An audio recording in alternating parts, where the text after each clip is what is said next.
Perkenalkan, nama saya Asari Rahayu Dewi, dokter muda di Departemen Anestesi FK Unut RSUP Sanglah. Pada kesempatan hari ini, saya akan menyampaikan materi mengenai penggunaan opioid dalam manajemen nyeri. Adapun menurut International Association for the Study of Pain, nyeri merupakan pengalaman sensoris dan emosional yang tidak menyenangkan yang berhubungan dengan kerusakan jaringan, ancaman kerusakan jaringan, atau keadaan yang menggambarkan kerusakan jaringan. Mekanisme nyeri terdiri dari 4 tahap. Yang pertama adalah proses transduksi, yang kedua modulasi, yang ketiga transmisi, dan yang keempat adalah persepsi. Untuk transduksi, tahap ini merupakan proses perubahan rangsang nyeri menjadi suatu aktivitas listrik yang akan diterima oleh ujung-ujung saraf. Rangsang ini dapat berupa stimulasi fisik, kimia, ataupun panas, dan dapat terjadi di seluruh jalur nyeri. Untuk tahap yang kedua adalah modulasi, di mana modulasi ini merupakan proses modifikasi terhadap rangsang. Modifikasi ini dapat terjadi pada sepanjang titik dari sejak transmisi pertama sampai ke korteks cerebri. Modifikasi ini dapat berupa augmentasi atau peningkatan maupun inhibisi atau penghambatan dari impuls nyeri tersebut. Tahap ketiga adalah tahap transmisi, di mana transmisi ini merupakan proses penyaluran impuls listrik yang dihasilkan oleh proses transduksi sepanjang jalur nyeri, di mana molekul-molekul di celah sinaptik mentransmisi informasi dari satu neuron ke neuron berikutnya. Dan yang terakhir merupakan tahap persepsi, di mana ini merupakan proses terakhir saat stimulasi tersebut sudah mencapai korteks sehingga mencapai tingkat kesadaran, dan selanjutnya akan diterjemahkan dan ditindaklanjuti berupa tanggapan terhadap nyeri tersebut. Untuk tata laksana dari nyeri, biasanya adalah mengikuti guideline dari step ladder WHO, di mana untuk nyeri akut biasanya menggunakan step down dari step ladder WHO tersebut, sedangkan nyeri kronik mengikuti langkah step up dari step ladder WHO. Berikut merupakan step ladder WHO dalam tata laksana nyeri. Opioid merupakan substansi yang ditemukan pada tanaman Papaver somniferum, di mana kata opium sendiri berasal dari bahasa Yunani yang berarti juice. Jus atau opium dari Papaver somniferum ini mengandung 20 alkaloid. Opioid merupakan zat yang diambil dari bunga yang masih kuncup, lalu diambil atau diekstraksi menjadi opioid yang masih mentah, kemudian diolah kembali menjadi morfin, kodein, narkotin, dan sebagainya. Opioid merupakan substansi yang paling sering digunakan dalam praktik klinis anestesi karena mudah didapat, murah, dan juga efektif. Berikut merupakan klasifikasi dari zat opioid, di mana opioid ini merupakan obat-obatan yang berikatan dengan reseptor opioid dan memiliki aktivitas seperti morfin. Golongan pertama adalah opiat, di mana opiat ini merupakan derivat dari opium. Contohnya adalah morfin, kodein, dan tebain. Yang kelompok kedua merupakan kelompok semisintetik, di mana kelompok ini merupakan derivat substitusi dari morfin atau kodein. Contohnya adalah seperti hidromorfon, oksimorfon, oksikodon, dan hidrokodon. Kelompok ketiga adalah kelompok sintetik non-morfin. Seperti contohnya adalah fentanyl, alfentanyl, ramifentanil, dan meperidin. Kelompok keempat adalah opioid endogenus yang terdiri dari peptida-peptida alami yang dihasilkan di dalam tubuh seperti enkefalin, endorfin, dan dinorfin.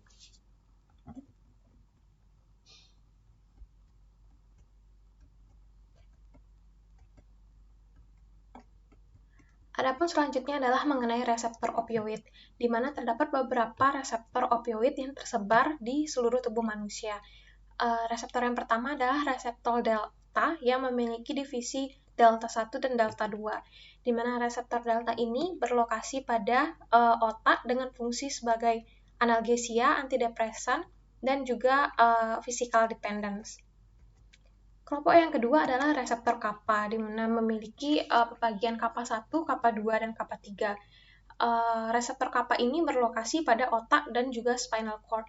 Fungsi dari reseptor ini adalah sebagai spinal analgesia, sedation, meiosis, dan inhibisi dari ADH release. Reseptor ketiga adalah reseptor mu dengan golongannya adalah mu1, mu2, dan mu3. Di mana reseptor mu ini berlokasi pada otak, spinal cord, dan juga intestinal tract. Untuk fungsi dari mu seperti reseptor mu seperti pada slide. Dan golongan reseptor yang terakhir adalah golongan nociceptin yang berlokasi pada otak dan juga hipotalamus. Berikut merupakan distribusi dari reseptor opioid terutama dalam susunan saraf pusat, di mana distribusi reseptor opioid ini tidak sama pada berbagai lokasi, seperti contohnya adalah pada korteks cerebri. Reseptor kappa itu ditemukan dengan jumlah yang lebih besar dibandingkan dengan delta dan juga reseptor mu. Sementara sebagai contoh yang lain, pada brainstem, maka akan didapatkan reseptor mu yang lebih besar dibandingkan dengan reseptor delta dan juga kappa. Pada spinal cord, sama seperti brainstem, ditemukan reseptor mu yang lebih besar dibandingkan dengan reseptor delta dan juga kappa. Berikut merupakan efek dari masing-masing reseptor mu, kappa, dan delta terhadap tubuh kita. Untuk analgesia, untuk mu reseptor akan mendapatkan analgesia pada bagian supraspinal dan spinal, sementara kappa pada bagian supraspinal dan spinal, sedangkan delta pada supraspinal dan spinal, di mana pada reseptor delta ini bekerja untuk memodulasi dari aktivitas reseptor mu. Contoh yang lain adalah pada aspek kardiovaskular, reseptor mu akan menyebabkan bradikardi, lalu pada aspek respiratori, reseptor mu akan menyebabkan depresi nafas. Untuk reseptor kappa, possible depresi nafas, sedangkan untuk reseptor delta sama seperti reseptor mu yang menyebabkan depresi nafas. Untuk aspek CNS, mu reseptor akan menimbulkan euforia, sedasi, dan juga prolaktin rilis dan sebagainya. Sementara reseptor kappa akan menyebabkan sedasi, disforia, dan psychomimetic reaction. Untuk aspek lainnya seperti terlihat pada slide.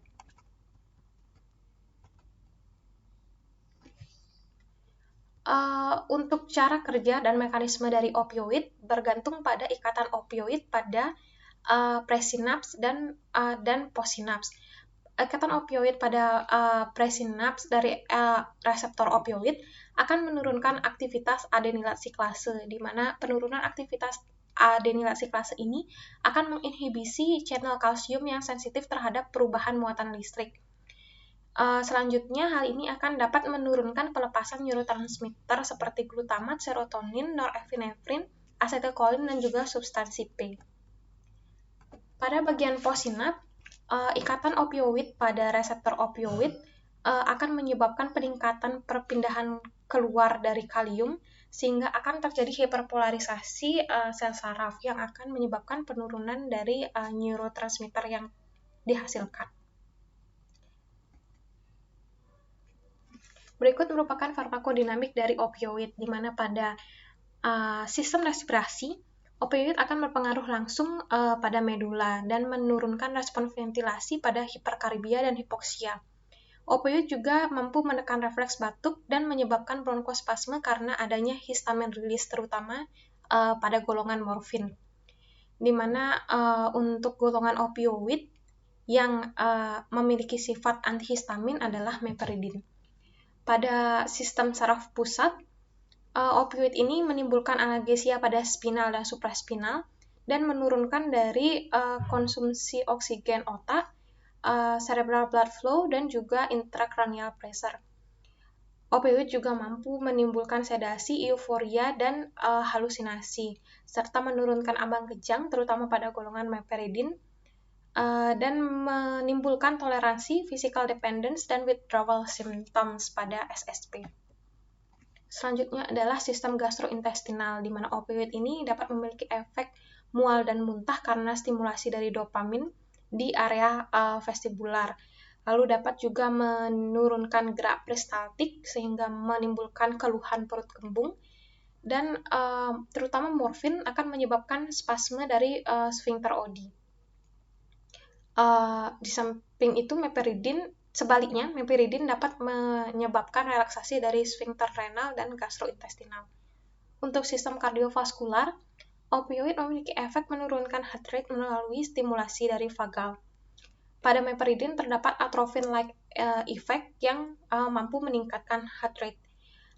Inhibisi dari vasomotor center yang diakibatkan oleh opioid dapat menumpukan refleks simpatis dan menimbulkan pelepasan histamin yang menyebabkan vasodilatasi. Selanjutnya pada sistem muskuloskeletal, fentanyl dapat menyebabkan chest wall muscle rigidity yang dapat mengganggu ventilasi. Kemudian terdapat juga histamine release yang menyebabkan warm and flush sensation, dan hipotermi karena menurunnya metabolic rate, vasodilatasi, penurunan tonus otot, dan terganggunya termoregulasi. Dari sistem urogenital, morfin menyebabkan spasme ureter dan bladder sphincter, lalu meperidin menyebabkan relaksasi sphincter daerah renal. Pada kehamilan, opioid ini ditemukan dapat menembus sawar plasenta, sehingga dapat menimbulkan depresi napas pada neonatus. Pada sistem endokrin dan imunitas, ditemukan opioid ini menekan aktivitas dari ACTH, LH, dan FSH, sehingga dapat menimbulkan infertilitas. Opioid juga ditemukan dapat menekan imunitas karena menyebabkan apoptosis dari sel-sel limfosit. Untuk farmakokinetik dari opioid, dari absorpsi opioid sangat tergantung pada rute pemberian, di mana terdapat beberapa modalitas rute pemberian seperti peroral, transdermal, SC, IV, IM, atau neuroaksial. Untuk first pass metabolism yang paling tinggi adalah pada golongan morfin, sementara pada kodein dan oksikodon memiliki first pass metabolism yang lebih rendah. Untuk distribusi, opioid ini memiliki solubilitas pada lemak yang tinggi, sehingga onset kerjanya cenderung cepat. Lalu dari metabolisme, morfin dan turunannya di metabolisme di hati, dan sedangkan kodein di metabolisme di hati juga oleh beberapa sitokrom, sehingga akan berubah menjadi morfin dan menurunkan fungsi antitusifnya dan meningkatkan fungsi analgesiknya. Untuk meperidin di metabolisme di hati yang menghasilkan keluaran berupa norvetidin, di mana norvetidin ini merupakan zat yang dapat menyebabkan kejang. Untuk farmakokinetik yang terakhir adalah ekskresi, di mana ekskresi dari opioid ini terutama melalui ginjal, sehingga harus diperhatikan pada pasien yang memiliki gangguan fungsi ginjal. Kemudian juga perlu diperhatikan apabila memberikan opioid dalam jangka waktu lama, karena akan meningkatkan efek samping yang ditimbulkan oleh opioid. Berikut merupakan tabel jenis opioid beserta dengan half-life, onset, dan juga durasi dari efek analgesik yang ditimbulkan oleh masing-masing golongan opioid. Sebagai contohnya adalah fentanyl. Apabila diberikan secara intravena, maka half-life yang dimiliki adalah sekitar 2-4 jam. Onset kerjanya dalam hitungan menit, sedangkan untuk durasi kerjanya adalah sekitar 30 menit sampai 1 jam. Apabila fentanyl diberikan melalui rute pemberian patch, maka half-life-nya adalah 17 jam dengan onset kerjanya dalam 12 sampai 24 jam. Dengan durasi efek analgesiknya adalah 72 jam. Selanjutnya adalah mengenai cara pemberian opioid pada terapi nyeri. Jadi terdapat beberapa prinsip dalam pemberian opioid untuk menata laksana nyeri pada pasien. Yang pertama adalah dosis tunggal, yang kedua adalah around the clock dosing, dan yang ketiga adalah dosis bila perlu dan rescue dose atau dosis penyelamatan. Untuk dosis tunggal ini diberikan dan diberikan peningkatannya secara gradual sehingga tercapai respon analgesia yang adekuat dengan efek samping yang terkendali. Untuk around the clock dosing biasanya diberikan apabila nyeri berlanjut dan nyeri kronis atau nyeri tersebut relatif sering muncul. Untuk dosis PRN dan rescue dose diberikan dengan maksud agar kadar obat tidak di bawah minimum effective analgesic concentration dan juga tidak jauh di atas konsentrasi minimum untuk menimbulkan fungsi analgesik yang efektif. Berikut merupakan bagan dari cara pemberian opioid pada terapi nyeri, di mana garis biru itu di mana pada gambar di sebelah kiri terdapat pain relief threshold. Lalu untuk gambar di sebelah kanan, di sepanjang garis biru akan diberikan around the clock medication untuk yang tingginya sama dengan pain relief threshold, sehingga nyeri tidak akan dirasakan oleh pasien dengan pemberian around the clock medication. Akan tetapi ada beberapa fase nyeri yang akan timbul melebihi dari pain relief threshold baseline dari milik pasien, di mana biasanya ini akan disebut dengan breakthrough pain. Untuk breakthrough pain ini kita akan gunakan rescue medication untuk mengcover bagian peak nyeri yang dirasakan oleh pasien di waktu-waktu tertentu. Berikut merupakan dosis opioid intravena yang biasanya diberikan. Sebagai contohnya adalah morfin. Apabila diberikan dosis kontinu, maka dosisnya adalah 5-40 mikrogram per kilogram berat badan per jam. Sementara untuk dosis intermittennya adalah 0,3 mg per kilogram berat badan selama 3-4 jam. Diberikan tiap 3-4 jam. Begitu pula fentanyl, hidromorfon, dan petidin seperti terlihat pada slide. Berikut merupakan tabel konversi setiap golongan opioid dan konversi dari dosis parenteral ke dosis oral. Sebagai contoh, 0,01 fentanyl parenteral memiliki sama dengan dosis morfin 1 mg parenteral, di mana untuk fentanyl 0,01 mg parenteral juga sama dengan pemberian hidromorfon 0,2 mg parenteral. Apabila ingin mengkonversi ke pengobatan oral, maka sebagai contoh 1 mg morfin parenteral akan sama dengan 3 mg morfin per oral. Setelah konversi dari dosis intravena ke dosis oral, maka perlu dipertimbangkan untuk menurunkan dosis oral sebanyak 20-30%. Di mana konversi intravena ke dosis oral ini sesuai dengan tabel ini merupakan perkiraan, sehingga perlu dilakukan monitoring dan penyesuaian dosis yang lebih individual tergantung pada kondisi pasien saat itu. Berikut merupakan tapering dan prinsip-prinsip tapering dan discontinuing dari pemberian opioid, di mana perintah dosis harus jelas dan biasanya menggunakan siring pump. Penyesuaian dosis untuk pasien perlu dilakukan terutama pada pasien yang memiliki kelainan hepat dan ginjal. Perlu juga diperhatikan obat lain yang memiliki sifat sedasi. Opioid oral diberikan setelah opioid intravena selesai. Setiap pasien harus terpasang puls oximetri untuk mengevaluasi saturasi oksigen pasien, dan disarankan untuk menggunakan analgetik adjuvan untuk mengurangi dosis yang diperlukan untuk golongan opioid.